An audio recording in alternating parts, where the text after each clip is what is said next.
Son visage et sa robe blanche sont trempés de sang. Elle s'effondre au sol. On voit juste les chaussures d'un homme s'approcher. Il se penche, essuie doucement la blessure sur son visage avec un mouchoir où on peut lire le nom Bill brodé dessus. Il la complimente sur sa beauté, lui dit qu'il l'aime encore énormément. Toute sa famille, ses proches, son fiancé, tous sont morts. On passe ensuite à une maison de banlieue, à Pasadena, en Californie. Sarah arrive au volant d'un pick-up jaune et rouge, se gare devant la maison et marche jusqu'à la porte d'entrée. En sonnant, un flash lui revient, elle se revoit s'effondrer au sol, les yeux levés vers l'un de ses agresseurs, Nadia. Dès que la porte s'ouvre et que Sarah aperçoit Nadia, son poing part directement dans son visage. S'ensuit un combat sauvage, à main nue d'abord, puis au couteau. Les coups pleuvent, puis Nadia sort un couteau pour attaquer. Sarah attrape une poêle pour bloquer le premier coup, avant de récupérer elle aussi une lame. La maison se retrouve complètement saccagée pendant l'affrontement. Elle se retrouve face à face devant une fenêtre, prête à en découdre et là, tout s'arrête net. Un bus scolaire vient de se garer dehors, et une petite fille entre dans la maison. Les deux femmes cachent aussitôt leurs couteaux, font comme si de rien n'était, malgré le chaos total autour d'elles. Elles rassurent toutes les deux l'enfant. Nadia présente Sarah comme une amie à elle. Sarah discute un peu avec la petite, lui demande son âge, Léa lui répond qu'elle a 4 ans. Sarah, touchée, mentionne tristement qu'elle avait elle aussi un enfant autrefois, qui aurait aujourd'hui exactement le même âge que Léa. Nadia envoie alors sa fille dans sa chambre. C'est à ce moment qu'on découvre que Nadia faisait partie des Vipères Mortelles, un groupe d'assassins d'élite aujourd'hui dissous. Bill en était le chef. Le nom de code de Nadia dans ce groupe, c'était Tête de Cuivre. Sarah, elle aussi, faisait partie des Vipères. Son nom de code à elle, c'était Mamba Noir. Nadia propose un café à Sarah, lui demande simplement de pas la tuer devant sa fille. Elle lui propose un rendez-vous le lendemain soir, au bord de la rivière, pour un duel à l'épée. Sarah confirme qu'elle est bien là pour se venger, mais promet de rien faire devant l'enfant. Elle explique aussi que tuer Nadia seule suffirait pas vraiment à équilibrer les comptes entre elles. Pour ça, il faudrait aussi tuer Léa et son mari. Mais elle précise qu'elle touchera à aucun des deux, seule Nadia va payer. Elle prévoit donc un combat pour plus tard. Sauf que pendant que Nadia prépare des céréales pour sa fille, elle sort une arme cachée et tire sur Sarah. Elle la manque. Sarah riposte en lançant le couteau qu'elle tenait, la lame se plante en plein cœur de Nadia, qui s'effondre, sans vie. Le bruit du coup de feu attire l'attention de Léa. Elle entre dans la pièce et assiste, impuissante, à la mort de sa mère. Sarah s'excuse auprès d'elle, mais lui explique que sa mère avait mérité ce qui venait de lui arriver. Elle lui dit que si un jour, en grandissant, elle n'arrive pas à accepter cette mort, elle pourra venir la chercher pour se venger à son tour. Je t'attendrai, lui promet Sarah. Elle retourne alors à son pick-up, celui avec l'inscription un peu provocante peinte dessus, et raie le nom de Nadia sur une liste intitulée « Liste noire numéro 5 ». On comprend alors que Nadia était sa deuxième cible, une autre, May, apparaît déjà rayée plus haut sur cette même liste, preuve que Sarah s'en est déjà occupée avant elle. Le film revient alors 4 ans en arrière, dans une chapelle de mariage à El Paso. La police enquête sur un massacre. Le shérif arrive sur les lieux, on lui annonce qu'il s'agit d'une véritable exécution, 9 corps retrouvés. Parmi eux, la mariée elle-même, son fiancé, le prêtre et sa femme, les invités, et même le pianiste. Le shérif fait le tour, commente la scène, s'arrête près de la mariée, remarque à quel point elle était belle, quelle cruauté d'avoir fait ça. Il reconnaît immédiatement le faux nom qu'elle utilisait, Arlene Machiavelli. En s'agenouillant pour l'examiner de plus près, elle lui crache dessus, presque sans le vouloir. Il comprend alors qu'elle est encore vivante et ordonne à ses hommes de la transporter d'urgence à l'hôpital. Elle survit, mais tombe dans un coma profond, à cause d'une balle logée dans son crâne. 6 mois passent. Sarah est toujours dans le coma. Une femme blonde, élégamment habillée, se promène dans les couloirs de l'hôpital en sifflotant. Elle trouve un vestiaire, en ressort déguisée en infirmière, un cache-œil blanc orné d'une croix rouge sur un œil. Elle porte un plateau avec une seringue remplie de poison. On découvre son nom, elle, une autre membre des Vipères Mortelles, surnommée Serpent des Montagnes. Elle s'approche de Sarah, toujours inconsciente, et lui dit que son cadeau, ce sera de la laisser mourir tranquillement dans son sommeil. Au moment où elle s'apprête à injecter le poison dans la perfusion, son téléphone sonne. C'est Bill au bout du fil. On voit juste sa main, tenant une épée. Il demande à elle ce qu'elle est en train de faire. Elle lui répond qu'elle s'apprête à tuer Sarah. Bill lui ordonne d'arrêter tout de suite, vu que Sarah a déjà survécu à leur première tentative, la tuer maintenant, comme ça, serait déshonorant. Il annule la mission au dernier moment, refusant de tuer une femme complètement sans défense. Elle est furieuse, mais obéit quand même, et repart. 4 ans plus tard, Sarah est toujours dans le coma. Un moustique se pose sur son bras, la pique et elle se redresse d'un coup, en hurlant. Les souvenirs reviennent alors en avalanche. Dans un flash, elle revoit une arme pointée sur elle, une balle qui s'approche au ralenti.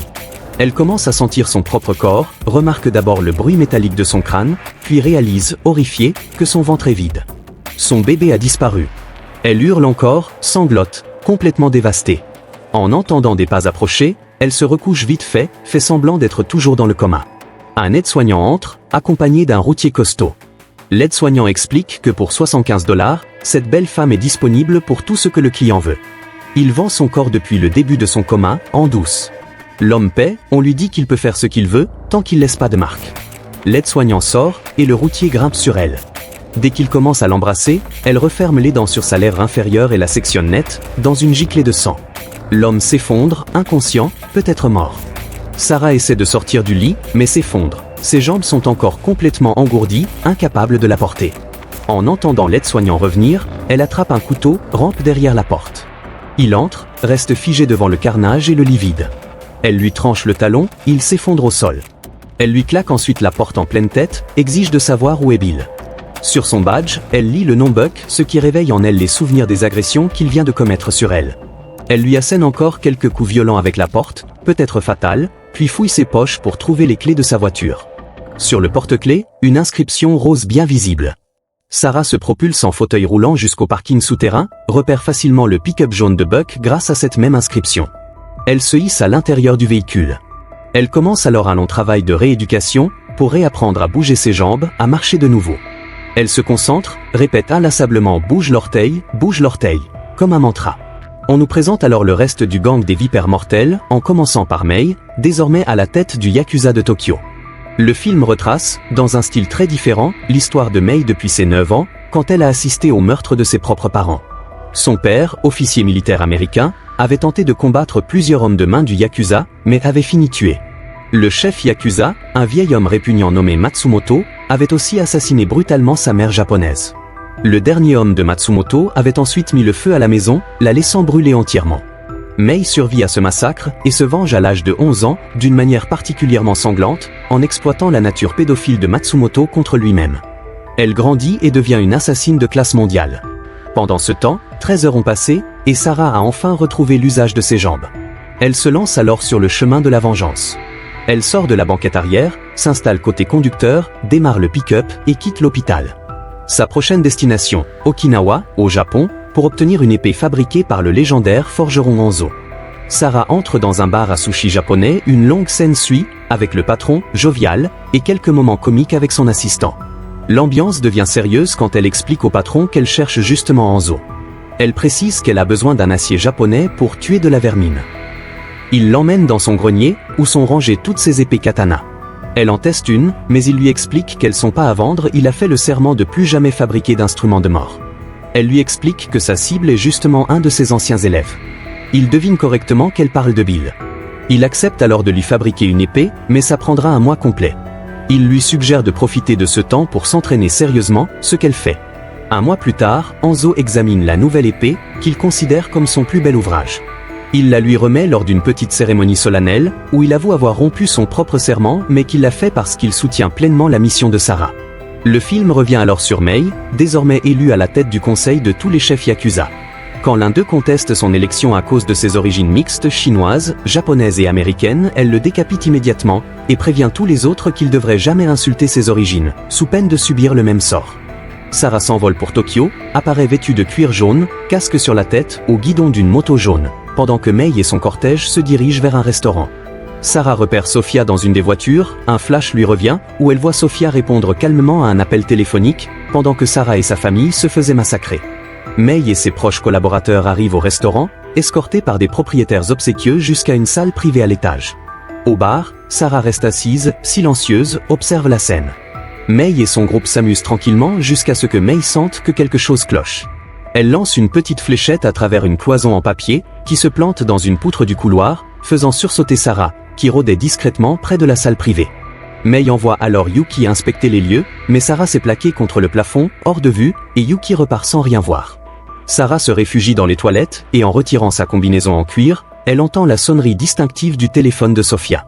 Sachant que Sophia se trouve exactement là où elle le pensait, Sarah annonce bruyamment sa présence depuis la salle du restaurant. Elle appelle Mei à sortir, ce qui pousse tout le groupe à se précipiter vers le balcon. Sous leurs yeux, elle tranche net l'un des bras de Sophia, et c'est le chaos total, clients et employés fuient dans tous les sens. Mei envoie alors un de ses hommes, Mickey, affronter Sarah. Elle riposte rapidement, brise son épée d'un coup, puis l'empale directement sur sa propre lame, le soulevant du sol. Mei continue d'envoyer ses lieutenants, un par un ou en groupe, pour éliminer Sarah, mais ils finissent tous découpés en pièces. La dernière défenseuse est Yuki, une lycéenne de 17 ans, qui affronte l'épée de Sarah avec une boule cloutée reliée à une chaîne, dans un combat d'une violence extrême. Yuki semble à plusieurs reprises prendre l'avantage sur Sarah, mais celle-ci finit par la vaincre. Le combat se termine quand Sarah tue Yuki en lui enfonçant le pied cassé et clouté d'une table dans la tempe. Mei observait toute la scène en silence et sort maintenant sa propre lame.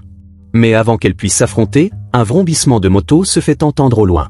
En entendant ce bruit, Mei dit à Sarah qu'elle pensait vraiment que la tuer serait facile. Tous ceux qu'elle a affrontés jusque-là étaient que des débutants.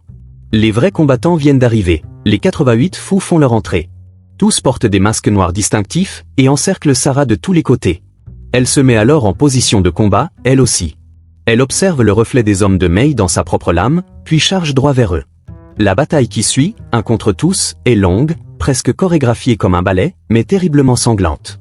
À la fin, il ne reste plus qu'un seul combattant, le plus jeune du groupe, et Sarah décide de l'épargner, se contentant de lui donner une fessée plutôt que de le tuer. Elle annonce alors aux survivants des 88 fous qu'ils peuvent partir librement mais qu'ils doivent laisser derrière eux leurs membres tranchés, qui lui appartiennent désormais. Elle ordonne aussi à Sophia de rester sur place. Elle réalise ensuite que Mei a disparu, elle a fui dehors, à l'extérieur de l'hôtel. Sarah la suit dehors, dans la neige, et les deux femmes s'affrontent dans un long duel à l'épée, parfaitement équilibré. Au début du combat, Mei se moque ouvertement de l'origine de l'épée de Sarah. Pendant l'affrontement, Mei parvient à blesser Sarah, mais sans jamais réussir à lui porter un coup fatal. Sarah finit par gagner en plantant sa lame dans le ventre de Mei, avant de trancher le sommet de son crâne. Avant de mourir, Mei s'excuse pour une insulte lancée plus tôt, et reconnaît que cette épée doit vraiment être une véritable Anzo. Plus tard, Sarah raie le nom de Mei de sa liste. Elle torture ensuite Sophia pour obtenir des informations sur Bill et le reste des vipères mortelles. Après ça, elle charge Sophia dans une voiture, conduit jusqu'à un endroit précis, et la fait rouler en bas d'une pente enneigée, en direction d'un hôpital. Sarah lui a tranché son autre bras pendant l'interrogatoire, pour obtenir la localisation des autres membres des vipères et de Bill lui-même. Elle la laisse en vie, comme une menace vivante, avant de partir tuer Nadia. La scène suivante nous montre Sarah dans un avion, en train d'écrire sur une page. Elle établit sa fameuse liste, celle des personnes responsables de son malheur, de la mort de sa famille. Elle l'appelle liste noire numéro 5. 5 noms au total, dont Mei et Nadia. Les autres noms, elle, puis Bud, surnommé Vipère des Sables, le propre frère de Bill. Et enfin, le dernier nom sur la liste, Bill lui-même, surnommé Charmeur de Serpent. Pendant que Sarah dresse sa fameuse liste, Sophia est admise à l'hôpital. Elle parle à quelqu'un dont on voit jamais vraiment le visage, mais qui est clairement Bill d'ailleurs, on verra son visage à aucun moment du film. Elle lui raconte tout ce qui s'est passé, et lui explique que sous la menace de perdre encore d'autres membres, elle a tout révélé à Sarah. Elle explique que Sarah l'a laissée en vie précisément pour qu'elle puisse tout raconter à Bill en personne, et le prévenir que bientôt, ils seront tous morts, un par un. Ces derniers mots, est-ce que Bill sait que sa fille est toujours vivante ? Ce qui rend Kill Bill aussi marquant, c'est cette structure de vengeance méthodique, presque administrative, où chaque nom rayé d'une liste représente pas juste un meurtre, mais la reconquête progressive d'une identité qu'on a tenté d'effacer complètement. Sarah passe du statut de victime totalement impuissante, violée dans le coma sans même pouvoir se défendre, à celui d'une force absolument implacable, et le film prend soin de montrer chaque étape de cette transformation, de la simple rééducation d'un orteil jusqu'au massacre chorégraphié des 88 fous. Ce qui frappe aussi, c'est cette idée que la violence, dans cet univers, fonctionne comme un langage à part entière. Chaque personnage, de Mei à Nadia, porte les cicatrices visibles ou invisibles d'une enfance ou d'un passé marqué par la brutalité, ce qui brouille complètement la frontière entre bourreau et victime. Et cette dernière révélation, sur la fille de Bill toujours vivante, change instantanément la nature de toute cette quête. Ce qu'on prenait pour une simple vengeance personnelle devient soudain une histoire beaucoup plus large, sur la maternité volée, et sur ce qu'une mère est prête à faire pour retrouver ce qu'on lui a arraché de force.